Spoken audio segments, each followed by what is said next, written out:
ये वीडियो या ये तस्वीर हम सबने देखी है। इस दिन सिर्फ यही नहीं बल्कि पूरा भारत दुखी था चंद्रयान-2 फेल्योर को लेके। लेकिन अब जब चंद्रयान-3 के चर्चे हो रहे हैं, हमारे होश फिर से चांद पर है। इस वीडियो में हम डिस्कस करेंगे चंद्रयान-2 क्यों फेल हुआ था और चंद्रयान-3 में क्या इम्प्रूवमेंट्स है। 22 जुलाई 2019 को श्रीहरिकोटा से चंद्रयान-2 को लॉन्च किया गया towards south pole of the moon, जिसे dark side of the moon भी कहा जाता है, क्योंकि यहाँ पे कई सालों से सनलाइट नहीं पहुंची है। इस साइड के बारे में हमारे पास इंफॉर्मेशन भी काफ़ी लिमिटेड है। अगर चंद्रयान-2 सेफली लैंड हो जाता तो ये वर्ल्ड का फर्स्ट सक्सेसफुल मिशन था जो साउथ पोल पे किया जाता। खैर ऐसा हुआ नहीं और अभी सेम एम और ऑब्जेक्टिव के साथ चंद्रयान-3 को लॉन्च किया जा रहा है। इनका मेन ऑब्जेक्टिव है safe and soft landing on the moon और scientific experiments on the moon.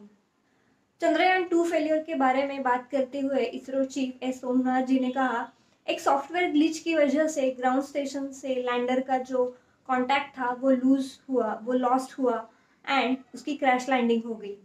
Chandrayaan-2 में 3 मेन कंपोनेंट्स थे, ऑर्बिटर, लैंडर और रोवर।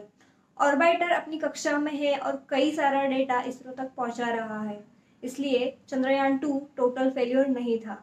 लैंडर उसका नेम ही सजेस्ट करता है, जो कि मून पे लैंड होता, वो व्हीकल होता है जो मून पे लैंड होता, उसके साथ ही होता है रोवर जो मून पे मूव अराउंड कर सकता है, सैंपल ले सकता है, डेटा कलेक्ट कर सकता है।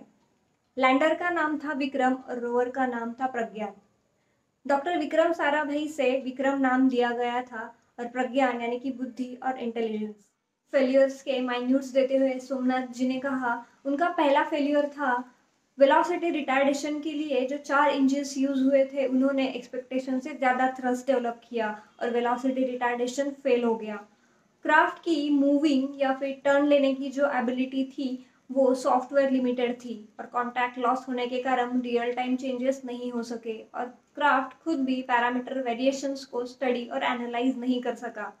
लैंडिंग साइट से क्राफ्ट 2.1 किलोमीटर की दूरी पर था जब उसकी स्पीड थी 50 मीटर पर सेकेंड, जो होनी चाहिए थी 2 मीटर पर सेकेंड। लेकिन क्राफ्ट एक specific reaching site, specific time और स्पेसिफिक स्पीड को कैलकुलेट नहीं कर सका और वो क्रैश हो गया।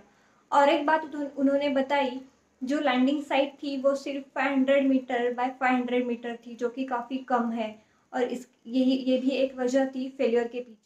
अब हम बात करेंगे चंद्रयान-3 के बारे में। इसमें क्या ऐसे इम्प्रूवमेंट्स है जो इसको चंद्रयान-2 से बेटर बनाता है।